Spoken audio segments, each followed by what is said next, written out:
Fala galerinha do nono ano, professor Marcão, retornando com vídeos.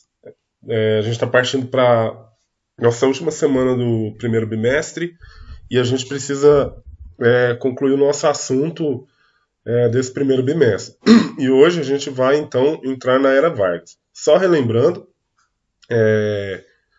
a última aula que nós fizemos foi revisão para a prova. E antes da aula de revisão para a prova, a gente abordou o tema a Revolução de 30, né?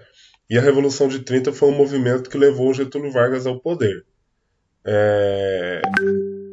Antes que você de assistir esse vídeo, você provavelmente já vai ter assistido ao vídeo da Revolução de 30 que eu vou compartilhar novamente lá no grupo, para você se relembrar disso, relembrar desse assunto.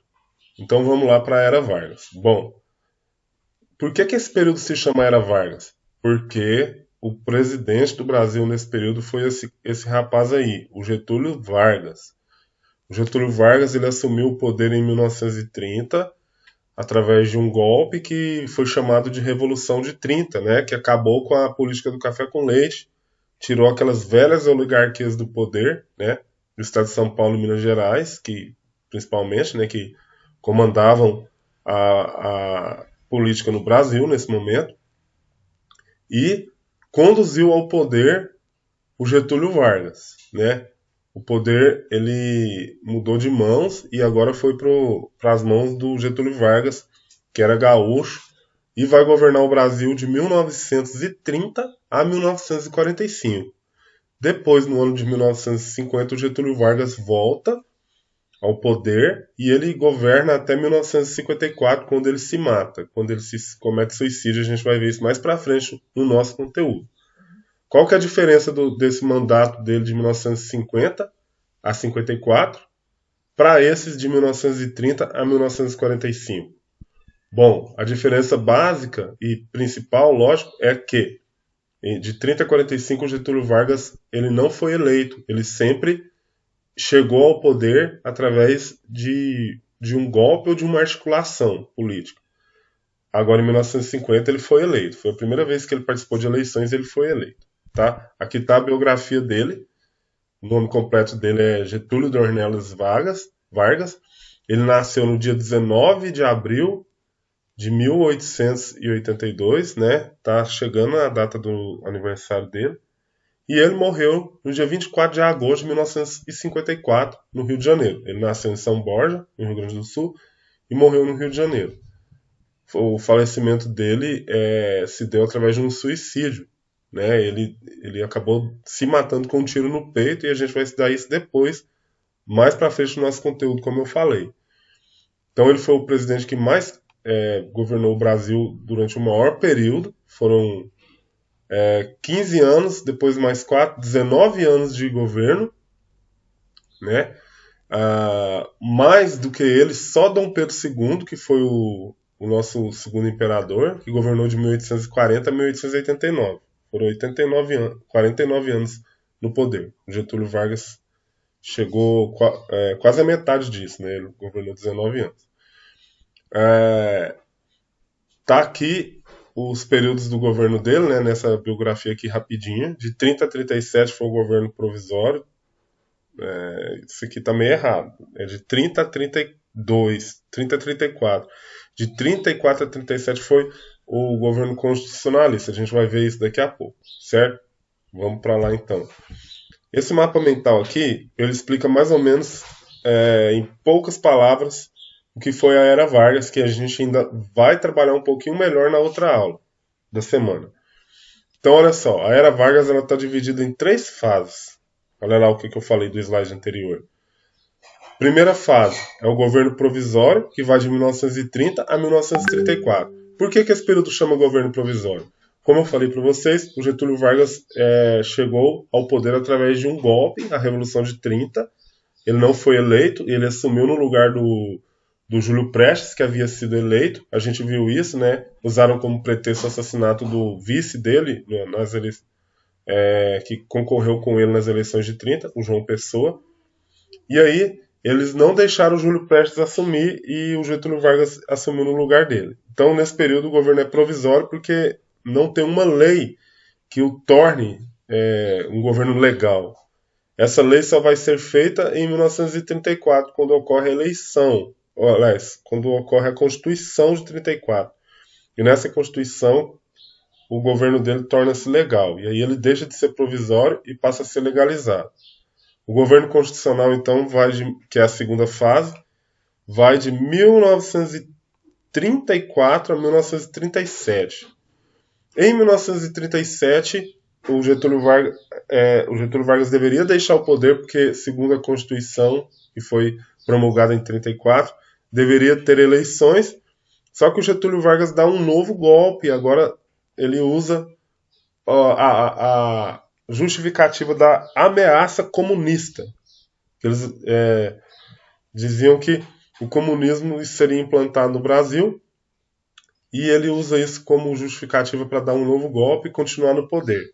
Aí agora ele vai governar como ditador, ele institui um Estado Novo, e ele governa o Brasil no Estado Novo, que é a terceira fase do governo dele, que está aqui, onde eu estou passando o mouse, vai de 1937 a 1945. Depois, em 45, ele renuncia, convoca eleições, e aí ele volta em 1950, nas eleições de 50, e ele assume em 51, e vai até 54, quando ele se suicida, como eu já falei para vocês. Aqui, no mapa mental, a gente tem o Getúlio Vargas pensando, né? Então, olha lá.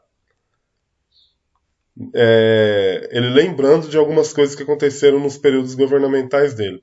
Primeiro, ele lembra que no governo provisório ocorreu a Revolução de 32 em São Paulo. Essa revolução é conhecida como Revolução Constitucionalista de 32. Então, dentro do período provisório, ainda não existia uma Constituição, como eu falei, que tornava legal o governo dele e várias regulamentações que ele queria implementar no Brasil. O Estado de São Paulo não queria que ele continuasse governando sem uma Constituição. Então passaram a exigir essa Constituição e por causa disso explodiu uma revolução em São Paulo, conhecida como Revolução Constitucionalista. São Paulo exigindo que o governo federal, o governo de Getúlio Vargas, fizesse a Constituição. E aí explodiu uma guerra civil no Brasil entre São Paulo e o governo federal.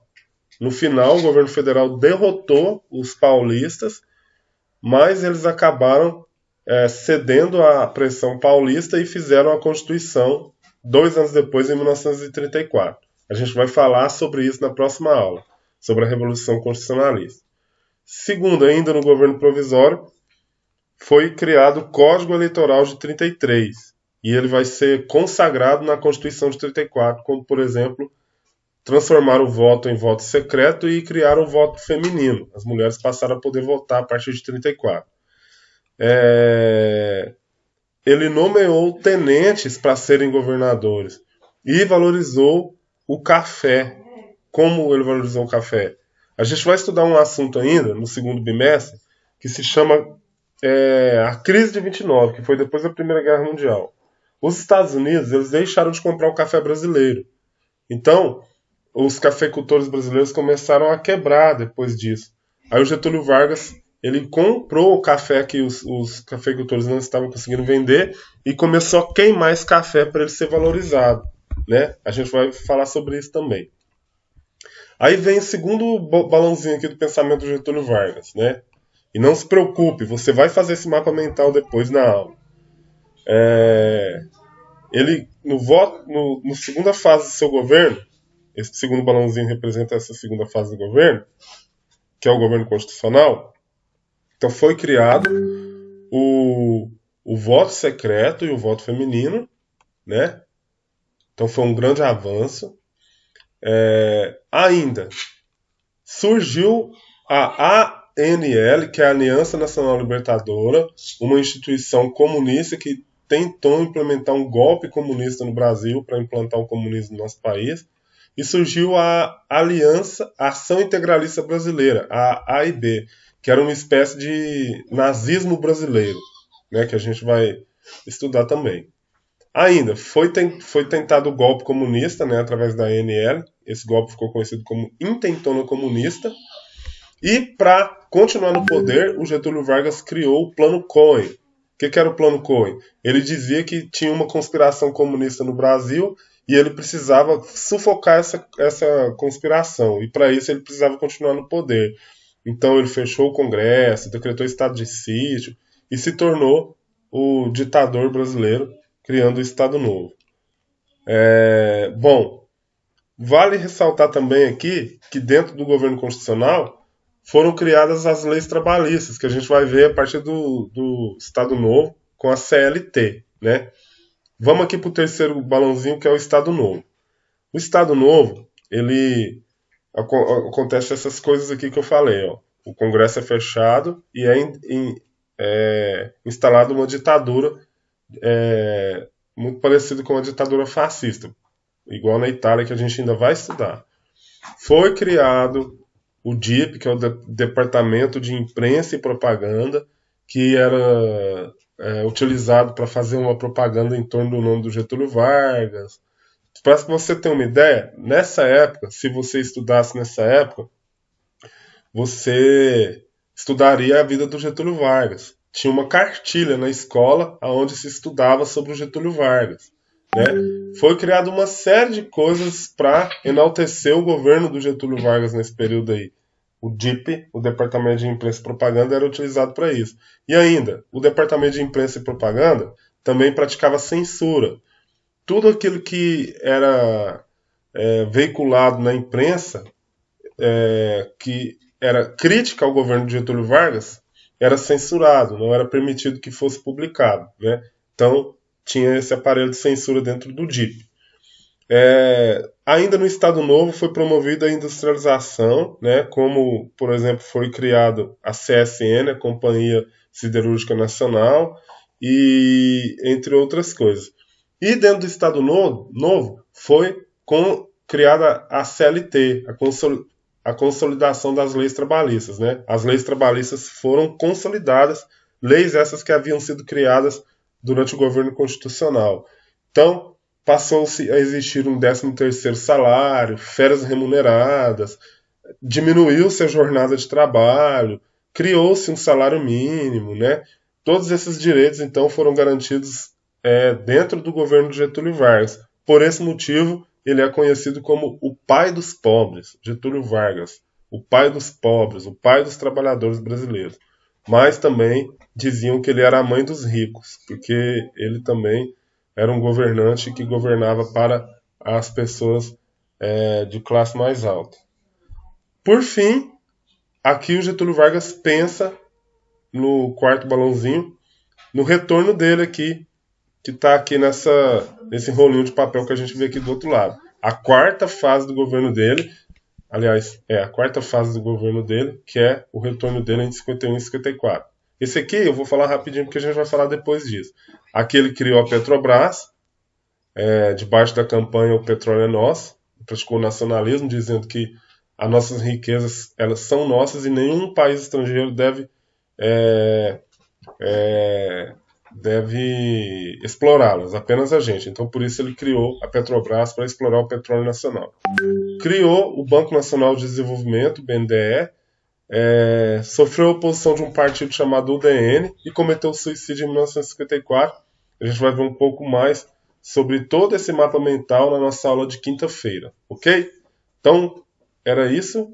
Eu agradeço a vocês pela atenção, um forte abraço e até a próxima.